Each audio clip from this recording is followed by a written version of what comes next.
नमस्ते बच्चों, मेरा नाम है तुषार और आज हम कक्षा 9 जीव विज्ञान अध्याय 5 जीवन की मौलिक इकाई का पार्ट 2 पे बात करते हैं। पार्ट 1 में हमने देखा था कि सेल हमने बात करी थी, सेल का परिचय हमने बात करी थी। फिर सेल की जो हम एक हमने प्याज की पील को देख के हम उसमें हमने सूक्ष्मदर्शी द्वारा देखा था कि उसके अंदर कैसे संरचना दिखाई देती है।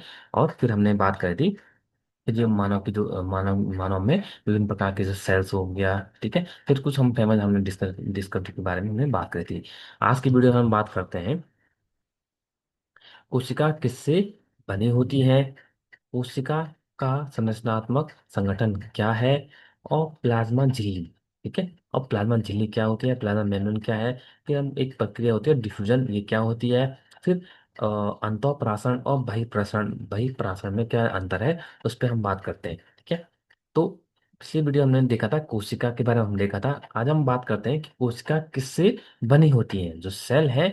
जो ये सेल हमने लास्ट वीडियो में देखा था, इसके बारे में बात करी थी। जो सेल है ये किससे मिलके बनी होती है। ठीक है, तो कोशिका में विशिष्ट घटक होते हैं जिन्हें क्या कहते हैं, कोशिकांग कहते हैं। ठीक है, इन जो कोशिका होती है इसके अंदर बहुत सारे क्या होते हैं, इनमें अलग अलग क्या होते हैं, घटक होते हैं जिनको क्या बोलेंगे, कोशिकांग को कहा गया। ठीक है, आगे हम बात करेंगे कोशिकांग कौन कौन से हैं। आगे अगर हम सूक्ष्म दर्द देखें तो इसमें हम मेनली, अगर हम इसमें देखें तो मेनली इसमें हम जो सेल की इसमें तीन क्या होती हैं, गुण दिखाई देते हैं। ठीक है, तीन गुण कौन कौन से हैं, प्लाज्मा झिल्ली यानी प्लाज्मा मेम्ब्रेन, केंद्रक और कोशिका द्रव्य यानी साइटोप्लाज्म। जैसे सबसे आउटर लेयर इसको क्या बोला जाता है, इसको प्लाज्मा मेम्ब्रेन बोलते हैं। ठीक है, तो क्या होते हैं, सिलेक्टिव परमेबल होते हैं। क्या होती है, सिलेक्टिव परमेबल, यानी वो ऐसे नहीं किसी को भी अंदर आने दी, और ऐसा नहीं कि कोई भी अंदर का कोई भी पदार्थ होता है वो बाहर से जाए। ठीक है, तो इसलिए क्या होती है, प्लाज्मा झिल्ली सबसे आउटर लेयर होती है। और उसमें फिर आप देखो एक छोटा सा ये डॉट दिख रहा है आपको, ये क्या है, इसे बोल रहे हैं केंद्रक यानी न्यूक्लियस। ठीक है, और थर्ड आपका क्या होगा, कोशिका द्रव्य, यानी सेल के अंदर जो ये पूरा जो खाली है, इसे क्या बोलते हैं, इसे कोशिका द्रव्य बोलते हैं। ठीक है, इसे क्या बोलते हैं, कोशिका द्रव्य यानी साइटोप्लाज्म। तो मेनली कोई भी जो भी जीवित सेल है उसमें ये मेन तीन चीज आपको ये पता होनी चाहिए। कौन कौन सी, प्लाज्मा मेम्ब्रेन, केंद्रक और कोशिका द्रव्य, ये इसके क्या है, गुण है। अगर ये नहीं हो तो यानी क्या है, इसमें यानी क्या है, वो सेल नहीं है। ठीक है, तो आप देखो, कोशिका के अंदर होने वाले समस्त क्रियाकलाप तथा उसके बाह्य पर्यावरण से पारस्परिक क्रियाएं इन्हीं गुण के कारण संभव है। यानी कोई भी चीज अंदर बाहर हो रहा है या जो भी हो रहा है तो इन्हीं पे डिपेंड करेगा। ऐसा नहीं कि क्या हो, इनका कोई रोल नहीं है। ठीक है, तो इन्हीं पे डिपेंड करता है, यानी प्लाज्मा मेम्ब्रेन यानी प्लाज्मा झिल्ली, केंद्रक और कोशिका द्रव्य, ये मेनली तीन गुण है किसी सेल के। अब हम बात करते हैं सबसे पहले किसकी, प्लाज्मा मेम्ब्रेन अर्थात जिसको क्या बोलते हैं, कोशिका झिल्ली बोलते हैं। ठीक है, यह कोशिका की सबसे बाहरी परत है। कौन, कोशिका यानी प्लाज्मा मेम्ब्रेन। ठीक है, कोशिका के घटकों को बाहरी पर्यावरण से अलग करती है। अब जो बाहरी यानी जो सबसे आउटर है, तो ऑब्वियसली बात है कि क्या करे, सबसे क्या होगा, ये जो बाहरी पर्यावरण है उससे क्या करेगी, इसको बचा के रखेगी। ठीक है, अब प्लाज्मा मेम्ब्रेन में ऐसा नहीं कि ये हर सब चीज को क्या करती है, कवर करती है, यानी किसी को ना अंदर आने देती है ना बाहर जाने देती है। ठीक है, तो क्या होती है, ये कुछ जो इंपॉर्टेंट चीज है, यानी कुछ पदार्थ को क्या करती है, ये अंदर आने देती है, कोई पदार्थ को बाहर जाने देगी। ठीक है, तो ये किस प्रकार क्या होती है, ये वर्णनात्मक पारगम्य झिल्ली होती है, यानी सेलेक्टिव परमेबल मेम्ब्रेन होती है।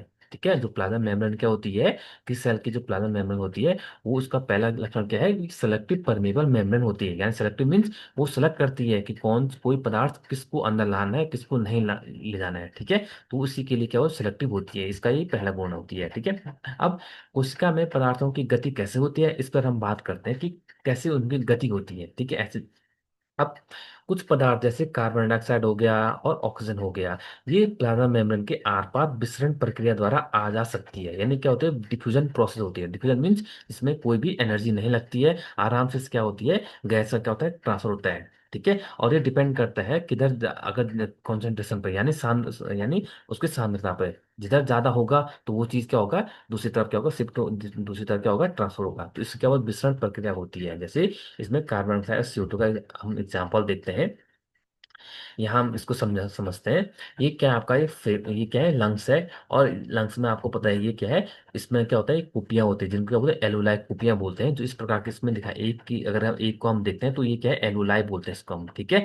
तो ये क्या होती है, ये जब हम सांस लेते हैं तो ये क्या होते हैं, फूल जाती हैं, और जब हम सांस छोड़ते हैं तो ये सिकुड़ जाती हैं, ठीक है। तो इनके चारों ओर क्या होती हैं, ये ब्लड सेल्स, यानी इसके क्या होते हैं, रैप किए जाते हैं, ठीक है।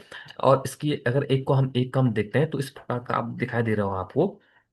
तो ये क्या आते हैं, ये तो ये क्या है, कुपियां है, यानी इसके है एक एल्वुलाई है, और इसके चारों क्या है, ब्लड सेल्स है, यानी ब्लड की क्या है, कैपिलरीज है, कोई ब्लड वॉल्स है, ठीक है। और इसमें क्या होता है आपको पता है, इसमें ब्लड सेल, तो इसमें ब्लड का क्या ट्रांसफर कर रहा होगा।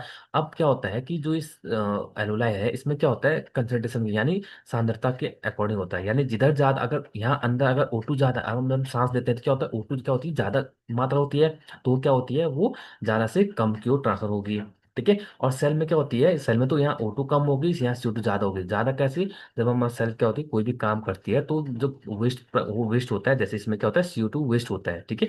सेल के अंदर जो भी काम फंक्शन होता है तो एंड क्या होता है, जो CO2 वेस्ट होता है वो क्या होती है, बाहर जाती है, ठीक है। जब हम सांस लेते हैं तो O2 अंदर आती है और CO2 बाहर जाती है, तो CO2 क्या है, वेस्ट, वेस्ट मटेरियल, ठीक है। तो ये क्या होती है, ब्लड सेल्स के थ्रू क्या होता है, आराम से क्या होता है, इसमें ट्रांसफर हो जाती है, ठीक है। तो मेनली डिपेंड किस में करता है, जिधर ज्यादा होगा, यानी इधर यहाँ कैपिलरीज में, अगर यहाँ जो ये ब्लड कैपिलरीज है, इसमें अगर CO2 ज्यादा होगी तो ये कम की तरफ शिफ्ट करेगा, और O2 यहाँ क्या है, यहाँ ज्यादा होगी तो ये कम की तरफ क्या करेगा, शिफ्ट करेगा। तो ये सांद्रता पे डिपेंड करेगा, यानी जिधर जिसका ज्यादा होगा तो वो कम की ओर शिफ्ट करता है, ठीक है। तो ये किसकी प्रोसेस होती है, ये क्या होती है, ये डिफ्यूजन की प्रोसेस होती है, ठीक है। तो डिफ्यूजन मेनली क्या होता है, जिधर ज्यादा होगा वो कम की तरफ क्या करे, शिफ्ट करता है, ठीक है। तो ये क्या है, किसमें, जो एलुलाई में जो गैस एक्सचेंज होता है वो इसी प्रोसेस के थ्रू होता है, ठीक है। तो जैसे इसमें वही लिखा है, गैस में जैसे जैसे कोशिका के अंदर और बाहर CO2 की सांद्रता में अंतर आता है, सांद्रता में अंतर यानी जिधर ज्यादा होगा तो वो कम की ओर शिफ्ट होगा, ठीक है, जिधर कम होगा तो वो ज्यादा की ओर, ठीक है।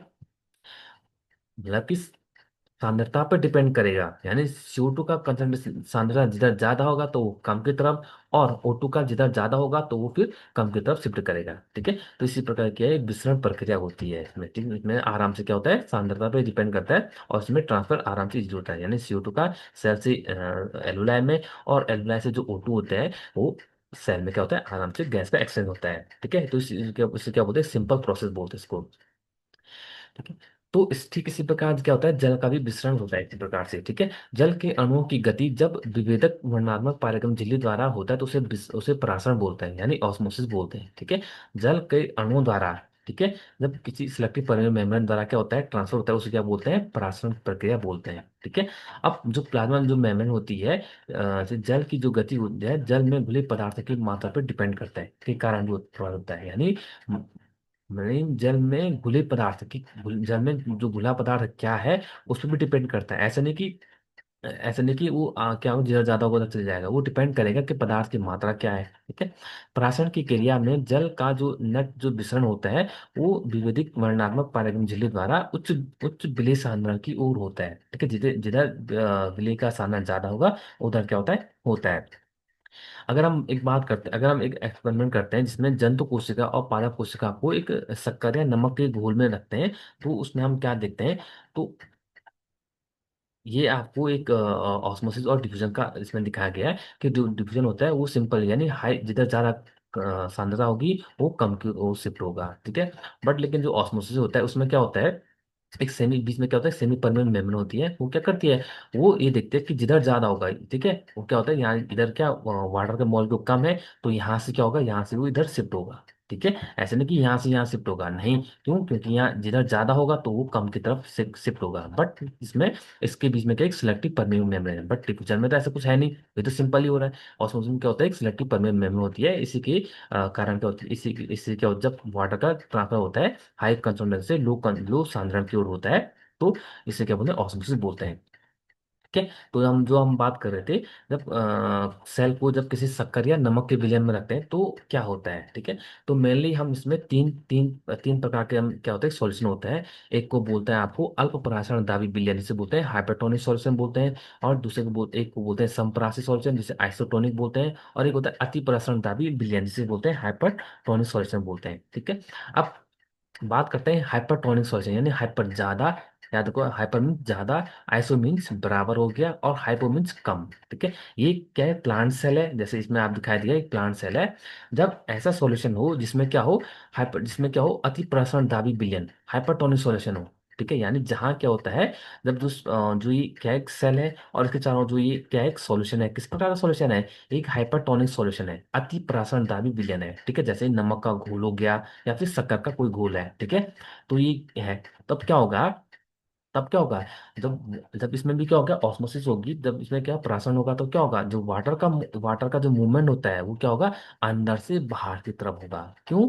क्योंकि अंदर ज्यादा है पानी, और किसके कंपेरिजन, बाहर के कंपेरिजन, बाहर क्या है, शक्कर का घोल, गाढ़ा घोल है। ठीक है, गाढ़ा घोल है तो क्या होगा, उसमें तो वाटर कम होगा, तो वो क्या करेगा, वो पानी को अपनी ओर खींचेगा। ठीक है, यानी जो अंदर का जो लिक्विड रहता है किसमें, किसी सेल में, तो वो बाहर की ओर शिफ्ट होगा। यानी जो एरो दिखा, ग्रीन एरो दिखा रहा है, यानी अंदर जो सेल के अंदर जो पानी होगा वो बाहर की तरफ शिफ्ट होता है। ठीक है, तो ये क्यों होता है, क्योंकि सॉल्यूशन हमारा कैसा है, हाइपरटोनिक यानी अति पराशरण दाबी विलयन है हमारा। ठीक है, तो इस प्रोसेस में क्या होता है, क्या होता है, अंदर का पानी होता है वो बाहर चले जाता है। ठीक है, तो ये क्यों होता है, क्योंकि ये सॉल्यूशन किस प्रकार का है? बाहर का सॉल्यूशन, ये हाइपरटोनिक सॉल्यूशन है। ठीक है, इसी को क्या बोलते हैं, प्लाज्मोलाइसिस बोलते हैं। ठीक है, यानी जो प्लाज्मा क्या होता है, इसमें क्या होता है, जो कोशिका द्रव्य क्या होता है, सिकुड़ जाता है। ठीक है, क्यों सिकुड़ जाता है, क्योंकि जो एक्स्ट्रा वो जो इसमें क्या होता है, वाटर होता है, वो बाहर के खींच लेता है। कौन?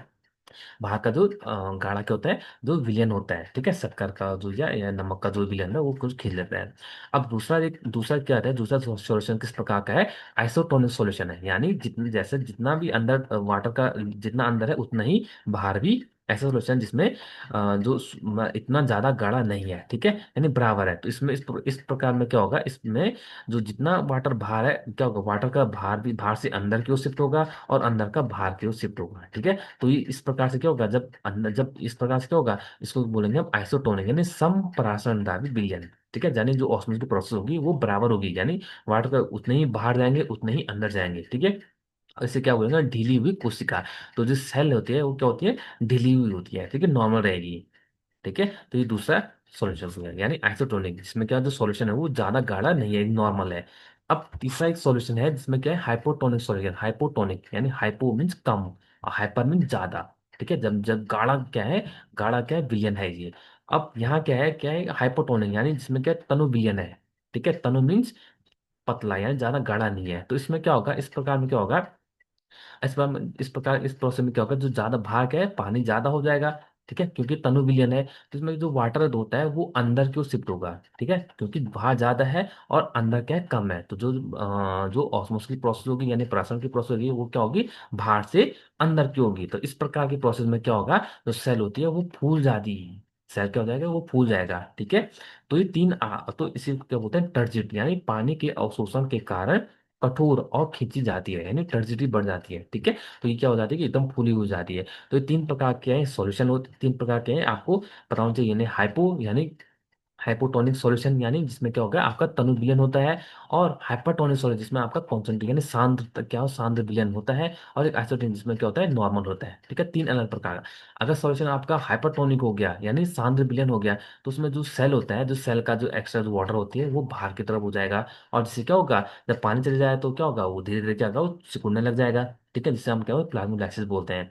दूसरा हो गया हाइपरटोनिक सॉल्यूशन, यानी बाहर क्या है, पतला क्या है सॉल्यूशन, यानी क्या है, तनु विलियन है, और अंदर क्या है, उसके कम अंदर क्या है, थोड़ा गाढ़ा है। तो इस प्रकार के प्रोसेस में क्या होता है, जो ज्यादा पानी जितना ज्यादा होगा तो वो कम की तरफ शिफ्ट होगा। ठीक है, रासायन में तो यही प्रोसेस होती है, वाटर मॉलिक्यूल का ट्रांसफर होना, किसके थ्रू, एक सेमी परमेबल मेम्ब्रेन के थ्रू शिफ्ट होना। ठीक है, तो इसे हम ऑस्मोसिस, इसे हम क्या बोलता है, हमने रासायन बोला था। ठीक है, तो ये तीन प्रकार अलग अलग सॉल्यूशन है। तो इसमें हमने देखा कि जो प्लांट सेल है वो किस प्रकार से बिहेव करती है, तीन अलग अलग सॉल्यूशन में। अब हम बात करते हैं अंतःप्राशन और बहिःप्राशन में क्या डिफरेंस है। अब हम बात करते हैं, एक इसमें एक एक्सपेरिमेंट, आपकी बुक में एक्सपेरिमेंट है जिसमें आप देखो, जब एक जब अंडा होता है, जब एक अंडे को छीलने के बाद जो उसके अंदर की जो लेयर होती है वो क्या होती है, सिलेक्टिव परमेबल मेम्ब्रेन होती है। ठीक है, छीलने के बाद जब हम क्या करें, हमने दो अलग अलग सॉल्यूशन में रखा, हमने एक में प्योर वाटर में, जब नॉर्मल पानी में हम क्या करा, अंडे को हमने डाला। दूसरा हमने क्या किया, सलाइन वाटर यानी नमक के पानी में क्या करा, अंडे को डाला। ठीक है, कुछ टाइम बाद, आपका 10 मिनट या 15 मिनट, आप 15 मिनट बाद आप देखोगे, तो जो प्योर वाटर था, जो नॉर्मल पानी था, इसमें क्या होगा, उसमें क्या था, तो नॉर्मल वाटर था। तो इसमें क्या होगा, ऑस्मोसिस की प्रोसेस हुई। ठीक है। ऑस्मोसिस की प्रोसेस कैसी हुई कि जो बाहर क्या था, तनु विलयन था। ठीक है। दूसरे में क्या है, नमक का पानी है, तो यहाँ क्या है, गाढ़ा विलयन है। ठीक है। तो यानी वाटर का मॉलिक्यूल यहाँ क्या है कम, यहाँ की ये क्या है, सांद्र विलयन है। तो इसमें क्या होगा, जो अंदर के जो अंडे के अंदर जो पानी होता है वो बाहर की ओर शिफ्ट होगा। ठीक है। ये जो लास्ट में हमने क्या है, हाइपरटोनिक सॉल्यूशन में बात करी थी। ऐसे में क्या होगा, ऐसे ही क्या होगा इसमें, जो यहाँ इसी प्रकार से जो अंडे का जो क्या होगा, एक्स्ट्रा जो जल होगा, तो वो वाटर होगा, वो बाहर की ओर शिफ्ट हो जाएगा। क्यों होगा, क्योंकि हमारा जो सॉल्यूशन था वो क्या था, सलाइन सॉल्यूट यानी नमक का घोल था। ठीक है। दूसरा क्या है, वाटर का घोल है। अब वाटर क्या होता है, एक नॉर्मल वाटर क्या होगा, यहाँ अंदर के कंपेरिजन यहाँ ज्यादा होगा, ये तो नॉर्मल सा पानी हो गया। ठीक है। तो ये क्या, तनु विलयन हो गया, और ये सांद्र यानी गाढ़ा विलयन हो गया। तनु विलयन इसमें क्या होगा, जो वाटर होता है वो अंदर क्यों शिफ्ट होगा, यानी ये हाइपोटोनिक सॉल्यूशन हो गया, और ये हाइपरटोनिक सॉल्यूशन हो गया। ठीक है। तो जब पानी अंदर गया तो ये फूल जाएगा, तो ये बड़ा हो जाएगा। ठीक है। और जब अंदर का पानी बाहर चले जाएगा तो ये क्या, सिंक हो जाएगा। ठीक है। तो जब फूल जाएगा तो इसे हम एंडो ऑस्मोसिस बोल देंगे, यानी ऑस्मोसिस की प्रोसेस तो दोनों में हो रही है, प्राशन तो दोनों में ही हो रहा है। बट इसमें अंदर की ओर पानी जा रहा है तो इसको एंडो ऑस्मोसिस बोलेंगे। अब अंदर का पानी बाहर आया तो जो ऑस्मोसिस जो होती है इसको क्या बोलेंगे, एक्सो ऑस्मोसिस बोलेंगे, यानी बाहिर परासरण बोलेंगे। और इसको क्या बोलेंगे, अंतः परासरण बोलेंगे। ठीक है।